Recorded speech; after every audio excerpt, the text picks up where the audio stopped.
용병 반란 수습 나선 푸틴. 지휘부 병사 갈라치기. 김진호 에디터. 정중동. 푸틴의 움직임은 요란하지 않았다. 조용히 시작됐다. 블라디미르 푸틴 러시아 대통령은 26일부터 이틀 동안 세 차례의 공개 연설을 통해 향후 조치의 윤곽을 제시했다. 예브게니 프리고진 용병 기업 바그너그룹 대표를 사면한 데 이어 무장 반란 참가 병사들도 단죄하지 않을 것을 분명히 했다.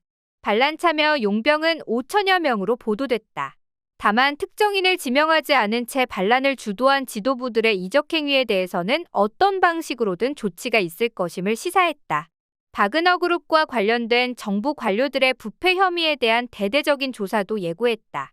비상조치라기보다 일상적인 부패 조사 수준을 크게 뛰어넘지 않아 보인다.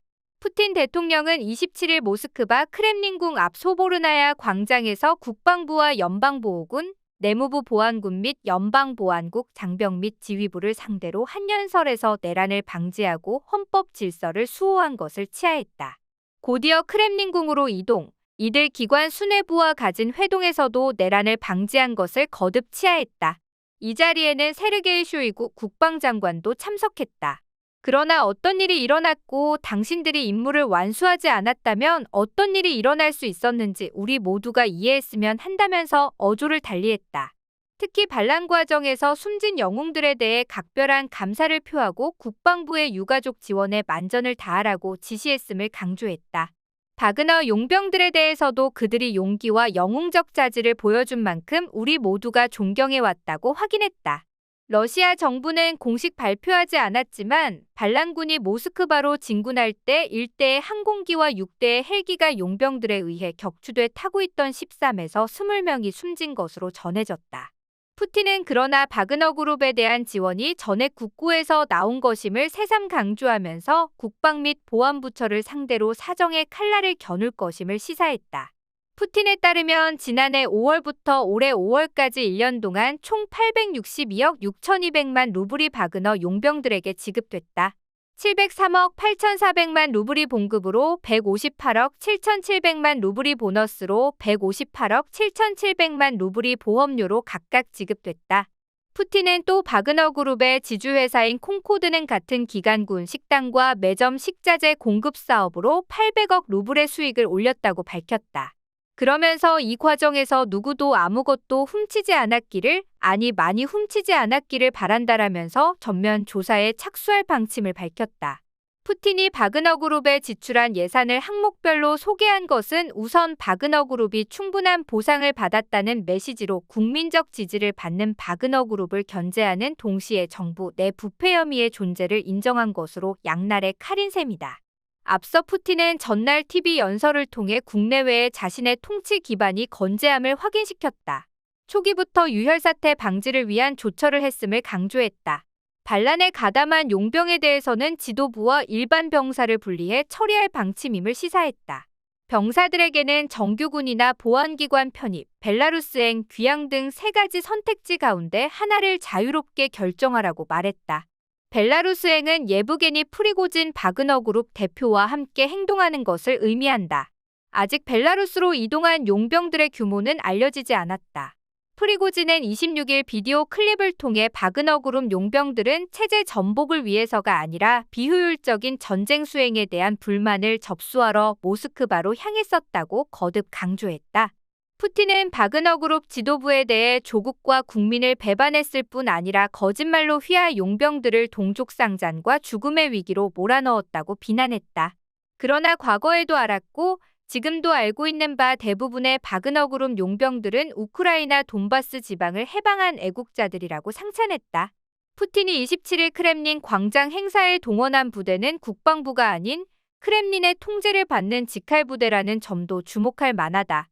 연방보호군은 대통령과 총리 등 정부 지도부와 그 가족을 경호하는 부대로 병력은 5만 명 정도로 추정된다. 약 2,500명의 대통령 경호대를 포함한다. 대통령 직할부대로 2016년 창설된 연방방위군은 공공질서 유지 및 대테러 방위, 국내 안전을 맡는다. 신속 대응 특수부대, 헌병대 등을 포함해 34만 명의 병력이다. 연방보안국은 과거 국가안보위원회의 후신으로 정보기구다. 아직 푸틴이 정규군 및 직할 부대들을 통제하지 못하고 있다는 증거는 나오지 않고 있다. 러시아 국방 전문 매체를 인용한 연합뉴스 보도에 따르면 우크라이나 전쟁에 참전한 바그너 그룹 2만 5천 명 가운데 반란에 참여한 용병은 5천여 명에 불과하다. 용병들의 모스크바 진군과 관련해 제기되는 의문의 하나는 왜 아무도 제지하지 않았느냐는 점이다. 진압하지 못했다기보다 유혈 사태를 막기 위해 진압하지 않았다고 봐야 할 것 같다. 적어도 일부 서방 언론이 제기한 푸틴의 장악력 이상 조짐은 감지되지 않는다. 러시아의 독립 여론조사기관인 레바다 센터의 지난 5월 31일 조사 결과 푸틴의 활동에 대한 지지율은 82%에 달했다. 러시아 정부의 활동에 대한 지지율 67%를 웃돈다.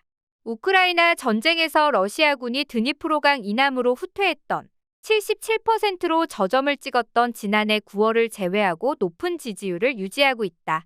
문제는 프리고진 역시 인기가 올라가고 있다는 점이다. 프리고진은 지난 5월에 같은 조사에서 인기 있는 정치인 10명에 처음 이름을 올렸다. 1위는 42%였던 푸틴이었고 미하일 미슈스틴 총리, 세르게이 이바노프 외교장관, 세르게이 쇼이구 국방장관 순이었다. 지난 5월 말 정규군에 넘기기 전까지 최대 격전지였던 바흐무트를 9개월 동안 지켜냈던 바그너 그룹에 대한 국민적 지지는 푸틴도 여러 차례 인정한 바 있다. 인기가 높은 바그너 그룹과 프리고진을 단칼에 제거할 명분이 적은 것이다. 시리아와 아프리카 20여 개국에 진출한 바그너 그룹을 전격 해체하면 대외관계 손상도 예상된다. 전쟁을 수행 중인 푸틴 입장에선 결국 반란을 주도한 일부 바그너 그룹 지휘부와 부패가 확인된 관료 등 일부의 최소한의 징계를 내리는 선에서 사태를 수습할 것으로 전망된다. 국영 스푸트니크 뉴스는 러시아 하원이 용병들의 활동을 규제하는 법안 작성에 착수했다고 전했다. 러시아는 사태가 수습된 뒤 우방국을 상대로 상황을 설명하는 한편 러시아 정부의 통제력이 흔들리지 않았음을 강조했다.